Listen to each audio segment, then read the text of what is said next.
هذا القرآن يوحدنا لطريق الخير يوجهنا الله تعالى أنزله ورسول الله معلمنا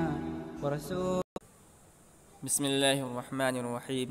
مسئلہ: اگر یک مقتدی باشد برابر امام بدست راس بایستد۔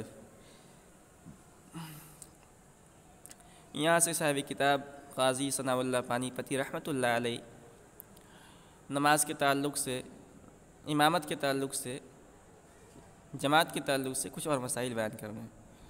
کہہ رہے کہ اگر کسی کو ہم نے امام بنایا، جماعت کے ساتھ نماز پڑھ لیں، اور امام بھی ایک ہے، مقتدی بھی ایک ہے، دو آدمی ہیں، تو ظاہر سی بات ہے کہ دو آدمی اگر ہوں تو جماعت کے ساتھ نماز پڑھنا تنہا نماز پڑھنے سے بہتر ہے، حدیث میں ہے۔ تو اگر مقتدی صرف ایک ہے تو اس کو کیسے کھڑا کریں گے؟ پیچھے کھڑا کریں گے، دائیں کھڑا کریں گے، بائیں کھڑا کریں گے؟ کہہ رہے کہ اگر مقتدی ایک ہے تو اس کو دائیں جانب کھڑا کیا جائے گا۔ حدیث ہے حضرت عبداللہ بن عباس رضی اللہ تعالیٰ نے کہا کہ ایک مرتبہ حضور پاک صلی اللہ علیہ وسلم نماز پڑھ رہے تھے، حضرت عبداللہ بن عباس رضی اللہ تعالیٰ آ کر کھڑے ہو گئے، غالباً بائیں جانب کھڑے ہو گئے، تو حضور پاک صلی اللہ علیہ وسلم نے ان کے کان پکڑ کے دائیں جانب کھڑا کر دیا۔ مسئلہ: اگر ایک مقتدی باشد برابر امام بردست راس بایستد۔ اگر مقتدی ایک ہو تو امام کی دائیں جانب اس کے برابر کھڑے ہو جائے، و دو مقتدی و زیادہ خلف امام بایستند، اور دو یا دو سے زائد مقتدی ہوں تو انہیں امام کے پیچھے کھڑا ہونا چاہیے۔ ظاہر سی بات ہے کہ اگر امام صاحب ایک ہیں، دو مقتدی ہیں، تو وہ آرام سے پیچھے کھڑے ہو سکتے ہیں، اور یہ بھی جائز ہے کہ ایک کو بائیں کھڑا کر دیا جائے، ایک کو دائیں کھڑا کر دیا جائے، یہ بھی جائز ہے۔ و تنہا خلف صف اگر کسے نماز گزارد نمازش مکروہ باشد۔ کہہ رہے ہیں صف کے پیچھے اگر کوئی شخص اکیلا کھڑے ہو کر نماز پڑھے تو اس کی نماز مکروہ ہوگی، تو مکروہ تنزیہ نماز ہوگی۔ اگر کوئی اکیلے نماز پڑھ رہا ہے، جماعت کے ساتھ نہیں پڑھ رہا ہے، پچھلی صفوں میں کھڑے ہو کر اکیلے نماز پڑھ رہا ہے، تو اس کی نماز مکروہ ہوگی۔ و نزد امام احمد نمازش جائز نباشد، اور امام احمد بن حنبل رحمۃ اللہ کے نزدیک اس کی نماز جائز نہ ہوگی، اس کی نماز ہوگی ہی نہیں۔ اگر مقتدی از امام مقدم شود نماز باطل شود۔ کہہ رہے کہ اگر مقتدی امام سے آگے بڑھے تو نمازش باطل شود، تو اس کی نماز باطل ہوگی۔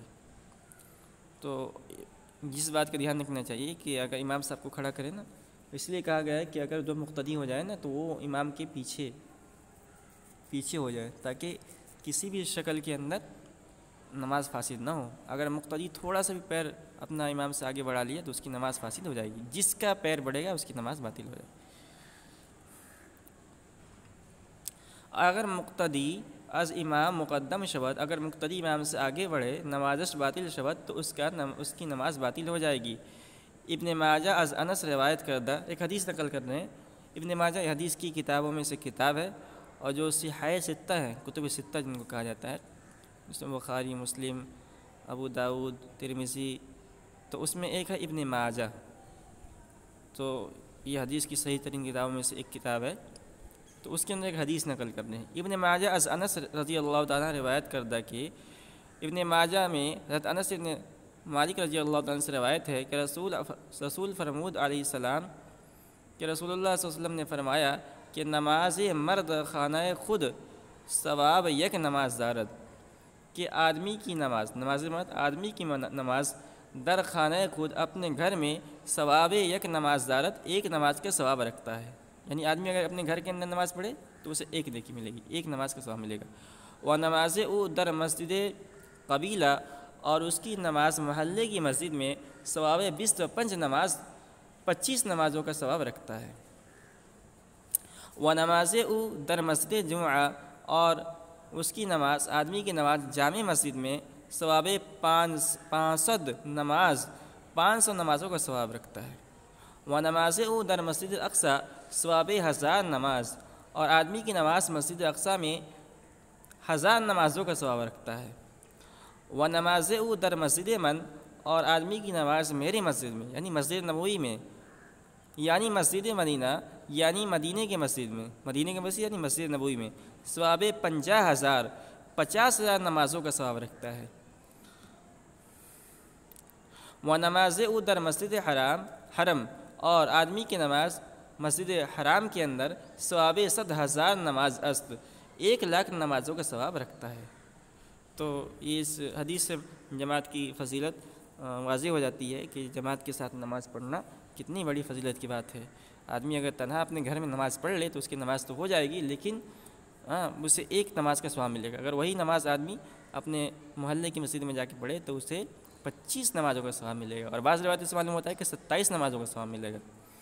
اور جتنی مقتدیوں کی تعداد بڑھتی جائے گی، مصلیوں کی تعداد بڑھتی جائے گی، ثواب کے اندر اضافہ ہوتا چلے گا۔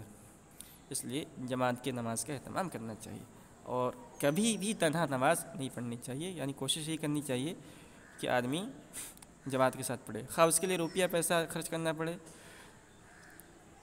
مثال کے طور ہم گئے ایک مسجد کے اندر، وہاں نماز ہو گئی، جماعت چھوٹ گئی، ہمیں معلوم ہے کہ یہاں سے اگر ہم 20 روپے خرچہ کر کے دوسری مسجد کے اندر جائیں گے تو وہاں نماز مل جائے گی، تو 20 روپے خرچ کر کے جانا چاہیے، اس فضیلت کو پیش نظر رکھتے ہوئے کہ میں اگر جماعت کے ساتھ نماز پڑھوں گا تو مجھے 25 نمازوں کا ثواب ملے گا۔